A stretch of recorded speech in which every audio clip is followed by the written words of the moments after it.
Cops kick in a black woman's door at 2 a.m. Then they notice her FBI jacket on the wall and go silent.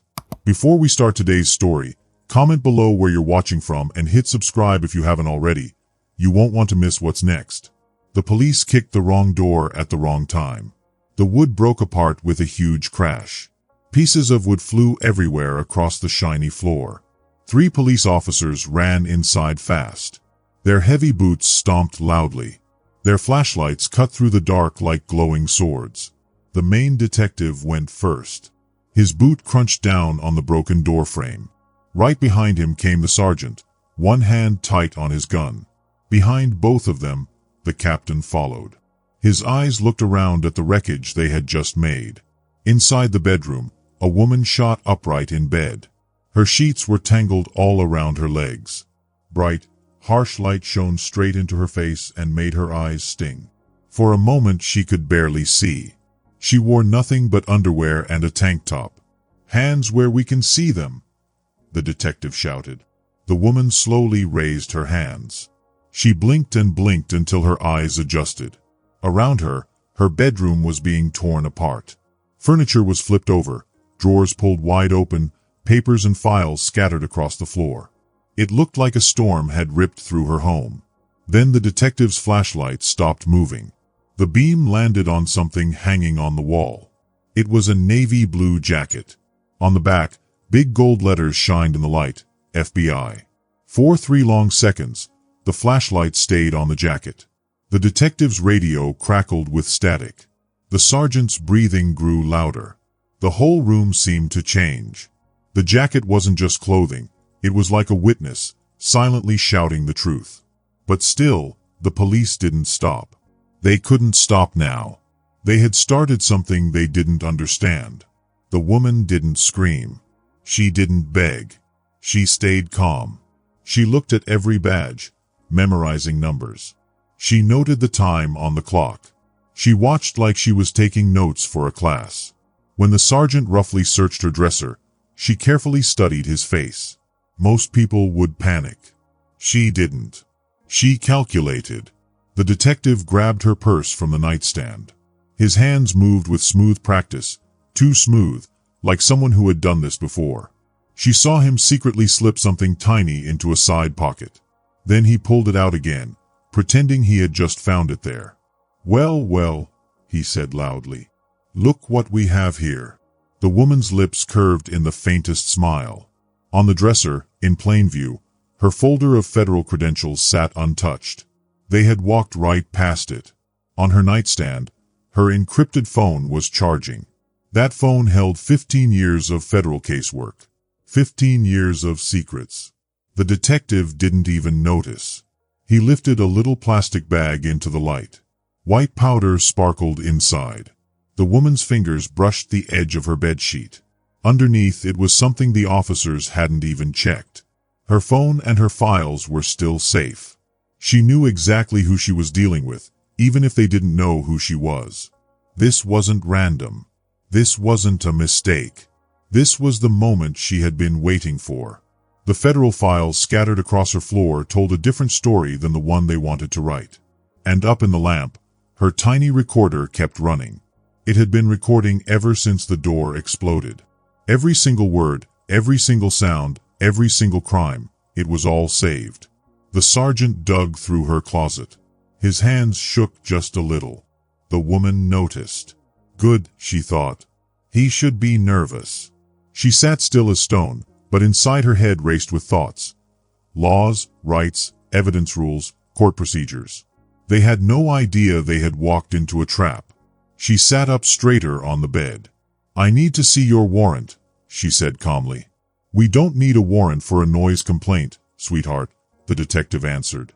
"You do a search this big," she said firmly. Her voice was strong, so strong that the sergeant actually paused in his search. "You've gone far beyond any noise complaint," she added. The detective's jaw tightened. "Are you some kind of lawyer?" he asked sharply.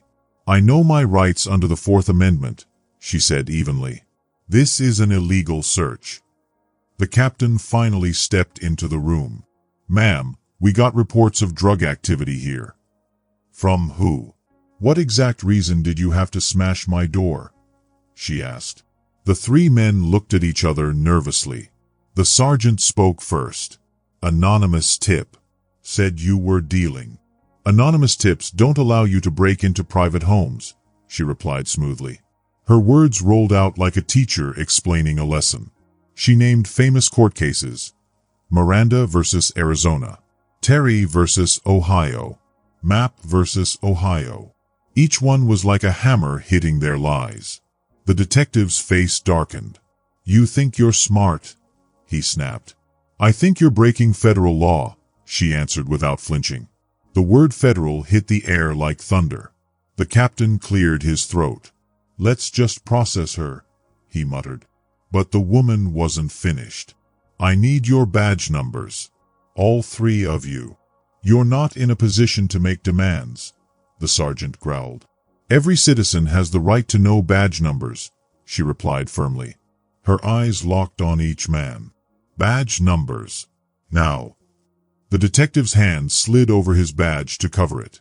"The law disagrees with you," she said. Her calm persistence was scarier than shouting. It made them uneasy. Most suspects were scared, confused, and easy to trick. But she wasn't like most suspects. She was sharp and exact, like a surgeon cutting apart their sloppy work.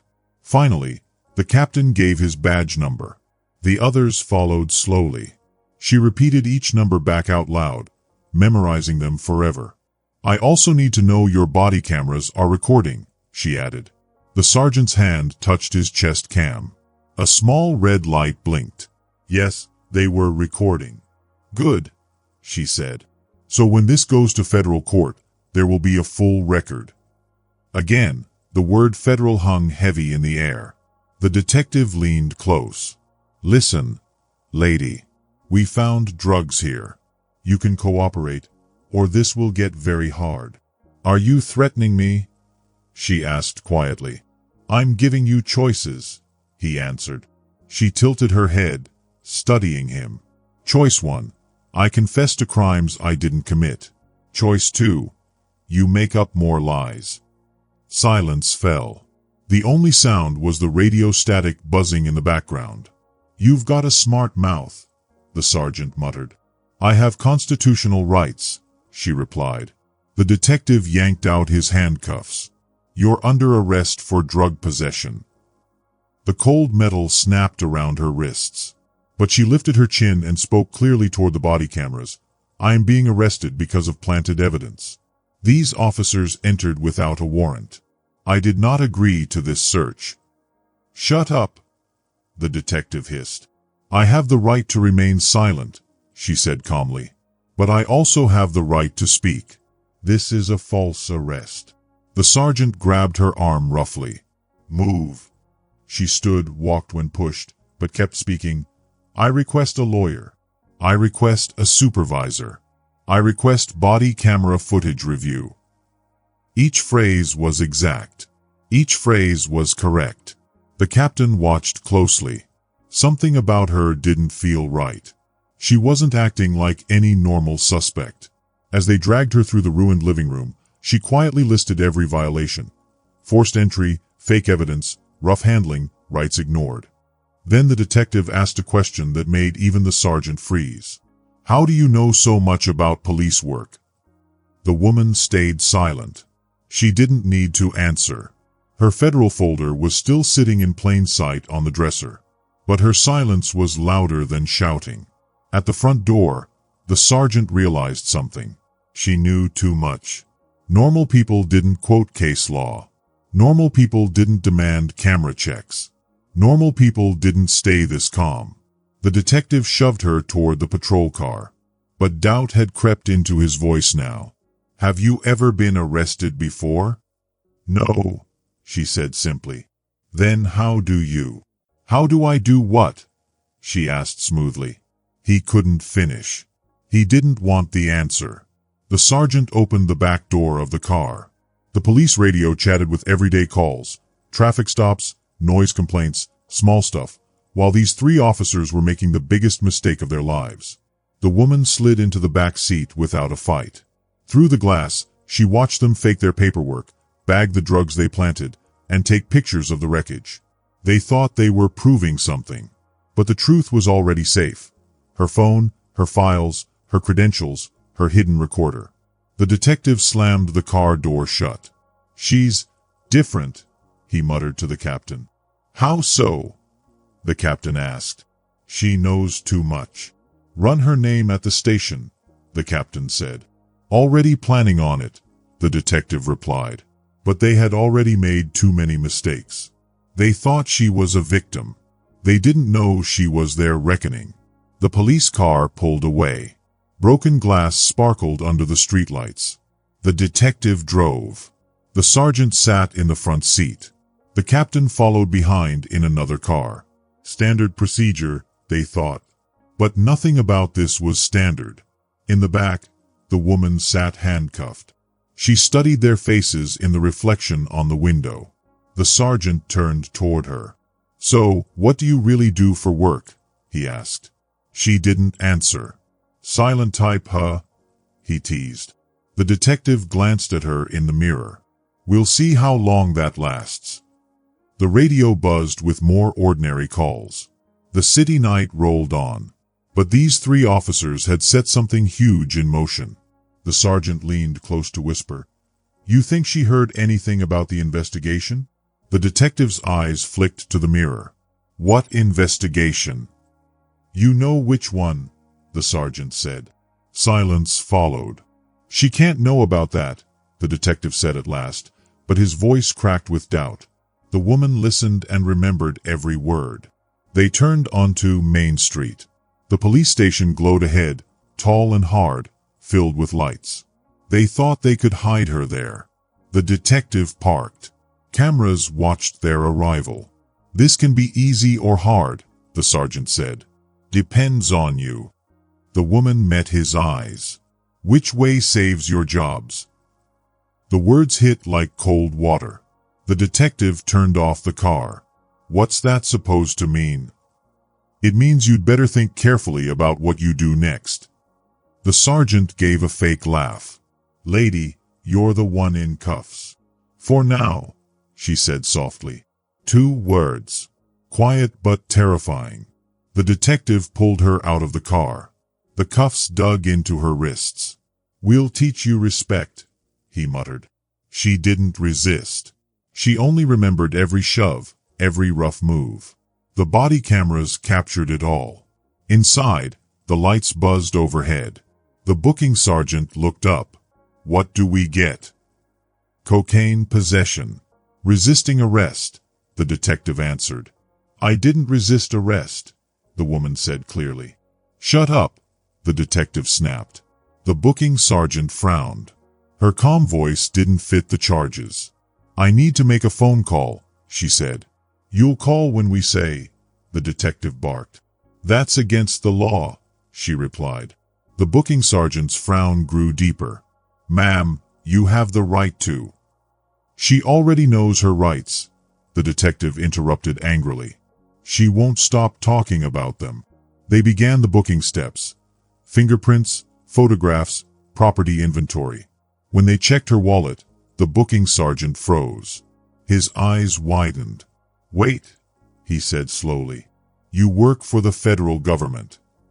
The detective's hand froze above the keyboard. "What kind of federal work?" he asked. If you're enjoying this story, make sure to subscribe and share your favorite part in the comments below. And don't forget to drop a heart to show your support. The woman stayed silent. She didn't need to answer.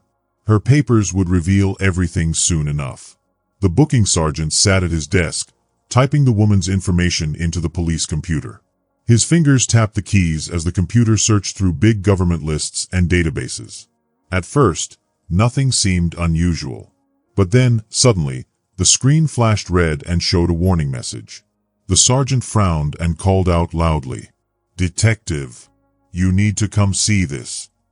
The detective walked over. He leaned down and read the words on the screen. As he read, his face turned pale. The computer had discovered something shocking. The woman they arrested was not just any ordinary person. She was a federal law enforcement officer, someone who worked for the government at a very high level. According to the computer, she had been an officer for 15 years and was currently part of the Internal Affairs Division. That meant her job was to investigate police corruption. The detective's radio buzzed with an urgent message, but he barely heard it. It was already too late. They had crossed too many lines. The booking sergeant looked back and forth between the computer screen and the woman in handcuffs. His training told him that federal officers had to be treated differently. Special phone calls had to be made. Certain people had to be notified right away. "I need to make some calls," he said quietly. But the detective grabbed his arm tightly. "Not yet," he whispered. "If she's federal, she's still just a suspect. Nothing more." But the computer didn't agree. The computer told a very different story. And computers didn't lie. The woman in handcuffs sat calmly, watching their faces change. She saw the exact moment when they realized they had made a terrible mistake. She saw their confidence crumble. She had been waiting for this very moment for 15 long years, for these corrupt officers to finally slip up. And tonight, they did it. They hadn't just kicked down the wrong door. They had kicked down the door of the very federal agent who was secretly investigating them. Meanwhile, Officer Maya Torres was in the police equipment room. She sat in front of a computer, reviewing body camera footage. Her hands trembled as she pressed the fast-forward button. The timestamp on the video showed 21:17.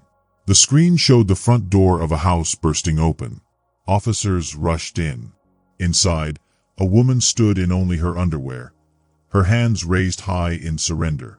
She calmly asked the officers for a warrant. Torres rewound the footage and played it again.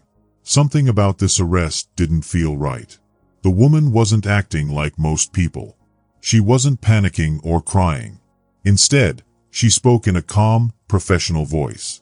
She asked for badge numbers. She quoted legal rules like a textbook.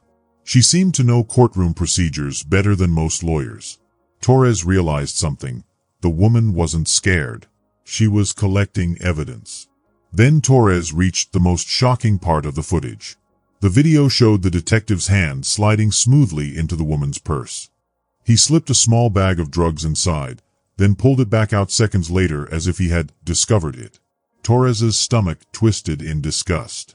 She had heard whispers before about officers planting evidence, but she had never seen it with her own eyes. Now she had undeniable proof, and it was recorded on her own body camera. She fast-forwarded to the arrest scene. The woman's voice came through clearly, cutting through the radio static. "I'm being arrested based on planted evidence." The words were calm, clear, and legally precise. Torres quickly opened the federal database and typed the woman's name. The results made her blood freeze. The woman was not just anyone. She was an FBI agent. She had worked for 15 years and was assigned to the Public Corruption Unit, the very group investigating their department. Torres's heart pounded as she reached for her phone. She dialed the FBI tip line, a number every officer was required to memorize. "Federal Bureau of Investigation," said a voice on the other end. "This is Officer Torres, Metro Police," she said, her voice shaking. "I need to report a federal agent in custody." There was silence. Then the voice said, "Can you repeat that? We arrested a federal agent tonight. I think it was intentional." The person on the other end began typing quickly. Agent's name. Torres read it from the database. Elena Vega, FBI Public Corruption Unit. "Where is Agent Vega now?" "She's in a holding cell. They're processing her for drug charges." "Are you certain about the drug charges?" Torres closed her eyes, remembering what she saw. The drugs were planted. "I have it on my body camera." The FBI agent's voice became sharp. "Do not let anyone delete that footage. Do you understand?" "Yes, sir. We're sending a team. Keep Agent Vega safe." The line went dead. Torres sat in the equipment room, surrounded by charging body cameras. Each one held pieces of the truth, pieces of a much bigger puzzle. Her radio crackled. It was Captain Marcus's voice. "All units speed up Vega's processing. I want her transferred to the county within the hour." Torres felt her blood turn cold. They were rushing the case to move it into the county system, where it would be harder for the federal government to intervene. She grabbed the bag with Elena's personal items. Inside, she found a wallet, keys, and a golden badge, FBI Special Agent Elena Vega. The badge number matched the reports she had seen about corruption investigations. At that moment, Torres realized something huge.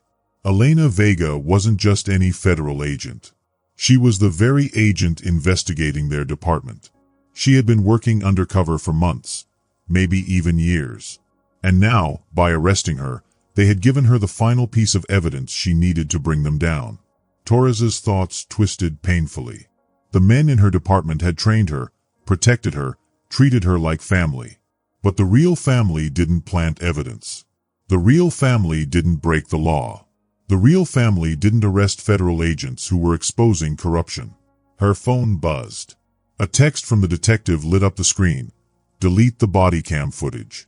Equipment malfunction. Torres stared at it. She typed back, copy that. But she didn't delete the footage. Instead, she uploaded it to a secure federal server, the same kind Elena Vega used to store evidence. Moments later, Captain Marcus stepped into the equipment room. Torres, did you wipe that footage? Working on it, sir, she replied. He studied her face carefully. Good. This stays between us. Torres nodded. But deep inside, she knew this wasn't their first cover-up. Everything Elena had been investigating suddenly made sense. And now, Torres herself has become Elena's most important witness. Far away, FBI Assistant Director Samuel Cortez was asleep when his secure phone buzzed loudly. He grabbed it and answered right away. Cortez. Sir, this is Agent Vega's handler. We have a situation. Cortez sat up in bed immediately. Elena Vega was his best undercover agent. What's the status? She was arrested an hour ago by local police. They charged her with drug possession. But the officers who arrested her are the very targets of her investigation. They planted evidence? Cortez asked grimly. Yes. And we have body camera proof. Cortez's jaw tightened. He dressed quickly, still holding the phone. Where is she now? Metro Police holding. But they're rushing a county transfer. Stop that transfer immediately. Suddenly, his phone buzzed again. A new alert popped up. Elena Vega's emergency beacon had been activated. The beacon only turned on when she was in life or death danger. When did it activate? Cortez demanded. 30 seconds ago.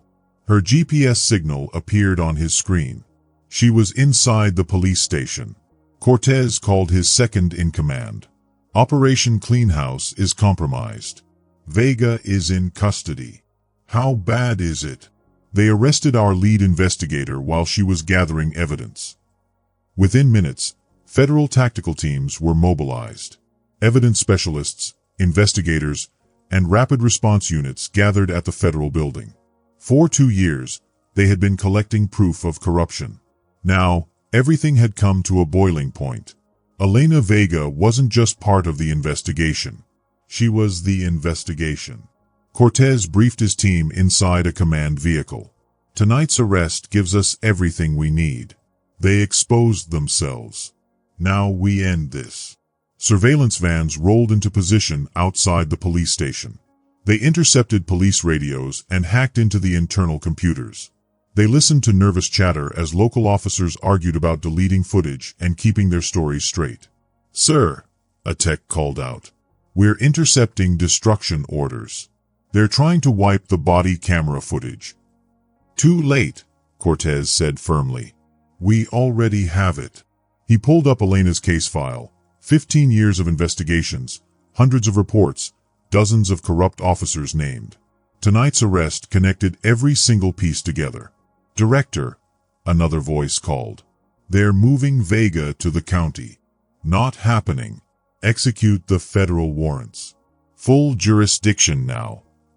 Federal authority was officially in effect. Inside the police station, Elena sat alone in interview room 3. Gray walls surrounded her. A metal table and a single chair sat in the middle. The fluorescent light above flickered like a weak heartbeat. The detective entered, holding a thick folder. He dropped it on the table dramatically. "Let's talk about your drug business," he said. Elena didn't respond. She calmly looked at the security camera in the corner. The red recording light blinked steadily. "We found cocaine in your house," the detective continued. "Street value about $5,000. "Planted evidence," Elena replied. "Are you sure about that?" he asked, leaning back. "I watched you plant it," she said flatly. "That's a serious accusation," he snapped. "It's a documented fact," she answered calmly. The detective opened his folder, showing pages of fake reports and fake witness notes. "It says here you've been dealing with for months." "Your paperwork is fiction," Elena said. "Name one witness." The detective hesitated too long. "Anonymous sources." "Anonymous sources don't exist in federal court," she said firmly. The detective's confidence slipped. "You think the federal court will save you?" Elena met his eyes. "I think federal court is where this ends." Suddenly, the sergeant burst into the room and whispered urgently in the detective's ear. The detective's face darkened. He stormed out. Through the thin walls, Elena heard arguing. The computer flagged her as federal law enforcement. "So what?" "So we arrested a federal agent. This is dangerous." Elena sat quietly, cataloging every mistake they had made: delayed Miranda rights, no phone call, planted drugs, excessive force. Each violation only made her case stronger. The detective returned, slamming the door. "Who supplies your cocaine?" he demanded. "I don't use or sell cocaine," Elena replied. "The evidence says otherwise." "The planted evidence," she corrected him. "Stop saying that," he shouted. "Stop planting evidence," she replied coolly. He leaned forward, trying to scare her. "You think you're smarter than us?" "I think you've been under federal investigation for 2 years," she said. The detective froze. "What did you just say?" "Operation Cleanhouse," Elena said softly. "Ring any bells?" His face was drained of color. That operation name was classified. Only the targets of the investigation would recognize it. "How do you know that?" he whispered. Elena said nothing. She didn't need to. The silence was louder than words. The detective backed toward the door. "I need to make a call." "You should choose carefully," Elena warned him. "Your next decision matters." He fled the room, leaving her alone again with the blinking camera light. Through the walls, Elena could hear phones ringing, voices raised, panic spreading. The walls of corruption were crumbling. And she knew this was exactly what she had been waiting for. Officer Torres stood in the doorway of the small gray room. The light above flickered, making the shadows look longer. Her uniform looked neat, but her body showed nervous energy, like she was holding a secret that could burst out at any moment. "Ma'am, I brought you water," Torres said softly. She walked forward and put a paper cup on the table in front of Elena. As Torres set it down, her hand brushed against Elena's fingers, just for a second. It seemed like nothing, but it wasn't. That tiny touch carried a hidden message. It was not just a touch, it was trust, understanding, and maybe even a secret promise. Then Torres did something even braver.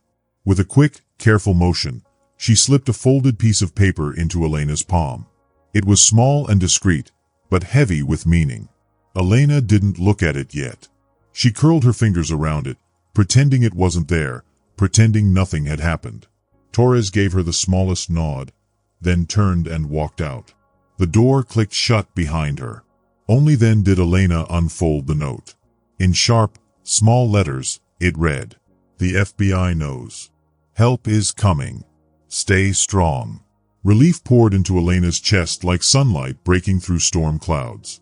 It was the first positive feeling she had felt all night. Her team knew where she was. She wasn't lost. She wasn't abandoned. Backup was on its way. Her heart slowed, but just for a moment. Because the door opened again. This time, Captain Marcus himself appeared. His voice carried the heavy tone of false kindness. Agent Vega, I apologize for the confusion. Agent Vega. Not suspect. Not drug dealer. Not criminal. He had just spoken the truth out loud. The mask was gone. The game was over. Elena stood up slowly, her eyes steady on Marcus. I'd like my phone call now. Of course, Marcus replied, acting polite. As they walked together toward the phone, Torres appeared again, her face calm but her eyes serious. She slipped Elena something else, something powerful. Her FBI badge. The badge had been taken from her earlier, placed into evidence. Now it was back in her hands. The small piece of metal felt heavy and familiar. Elena closed her hand around it and felt strength return to her. She was no longer just a woman in custody. She was herself again, Special Agent Elena Vega. Captain Marcus walked beside her, his smile painted on like a mask. He led her to the release desk, where the booking sergeant moved with nervous speed. Too fast. As if he couldn't wait to get rid of her. All charges dropped, pending further investigation, the sergeant said quickly. Elena took back her personal things, wallet, car keys, her FBI badge, and finally her encrypted phone. She powered it on. The screen lit up with 23 missed calls from FBI headquarters. Marcus cleared his throat. We apologize for any inconvenience. Elena signed the release forms in silence. No hard feelings, Marcus tried again. Elena looked right at him. That remains to be seen. Her words dropped into the air like heavy stones. Outside, dawn began to spread across the sky. The first light painted the horizon pink and orange. Elena walked calmly to her car, knowing eyes were still on her. She knew they were tracking her every step. She unlocked her phone and activated full recording mode. From now on, every sound, every word, every move would be captured. Evidence was her armor. The phone buzzed almost at once. Cortez's voice came through, rough with static. Vega, are you secure? Negative, Elena answered. Still under surveillance. Copy that, Cortez said firmly. Federal units are in position. Elena sat in the driver's seat, but she didn't start the car. She pressed the phone tighter to her ear. Status report, Cortez demanded. They gave us everything we needed, Elena said calmly. They planted evidence on body cameras. Constitutional violations confirmed. Conspiracy to obstruct justice documented. Outstanding work, Cortez praised. Through her rearview mirror, Elena watched the police station. Lights burned in every window. People rushed around, holding emergency meetings. Sir, Elena said, her voice steady, they know about Operation Clean House. How? Cortez asked quickly. I told them, Elena admitted. Cortez laughed. The sound crackled through the phone. Perfect. Let them panic. Inside the station, Captain Marcus paced his office. The detective and the sergeant sat like guilty children in chairs across from him. Do you understand what you've done? Marcus demanded. The detective's voice cracked. We followed procedure. You arrested a federal agent. Marcus shouted. She was investigating our department. You didn't know. We didn't, the sergeant stammered. You should have known, Marcus snapped. He yanked open his desk drawer and pulled out a fat file marked Confidential Federal Investigation. She's been watching us for 2 years, Marcus said. His voice was low, almost a whisper. The sergeant's face went pale. 2 years, Marcus repeated. Every arrest, every search, every piece of evidence we planted. She's got it all. Marcus threw the file across the desk. Pages scattered across the floor. Internal memos. Surveillance reports. Evidence logs. All signed by one name, Elena Vega. She has everything, Marcus said again, even softer this time. The detective's phone buzzed. He looked down. A text message from an unknown number. Federal warrants executed in 30 minutes. Recommend legal counsel. His hands shook as he showed the message to Marcus. It's over, Marcus whispered. But on Elena's phone, another message appeared. This one from Cortez. Federal raid commencing. Operation Cleanhouse enters the final phase. Elena started her car engine. Marcus's destruction orders would come too late. The evidence was already uploaded, locked in federal servers. Safe, secure, out of his reach. Inside the station, the detective dashed to the equipment room. He checked the body cameras, hoping to delete something. But it was too late. All the cameras were already connected to federal networks. Every piece of footage had already been backed up. Torres! He screamed, realizing too late that she had helped Elena. But Torres was gone. She had left an hour earlier, calling in sick. She would not be back. Meanwhile, Elena's phone buzzed with one last confirmation. The investigation she had been building for 15 years was now complete. Every act of corruption was documented. Tonight's arrest wasn't the police's victory. It was her trap. At 6 a.m. sharp, black SUVs rolled up to the Metro Police Station. FBI tactical teams jumped out in perfect formation. Federal marshals took up positions at every entrance. Assistant Director Cortez led the charge himself. Inside his office, Marcus looked out the window. "They're here," he muttered. Panic swept through the station. Officers scrambled. Some reached for their guns. Others raised their hands in surrender. "Stand down." Cortez's voice boomed like thunder. "This building is under federal jurisdiction." Marcus stepped out with his hands visible. "Director Cortez, this is irregular." "Captain Marcus," Cortez cut him off, "you are under arrest for conspiracy to violate civil rights." The words struck like gunshots. Federal agents poured into the building. Evidence teams carried out computers, files, body cameras, anything that could hold information. Cortez turned to Detective Kellen. "You are under arrest for planting evidence, false imprisonment, and deprivation of rights under color of law." "I want a lawyer," Kellen shouted. "You'll get one," Cortez replied firmly. "Bring her in," Cortez ordered. The front doors opened. Elena entered, no longer in handcuffs. She wore her FBI windbreaker, her badge displayed proudly. The room froze in silence. Cortez raised her badge high. Special Agent Elena Vega, lead investigator, Operation Cleanhouse. The officers gasped. She was not their prisoner.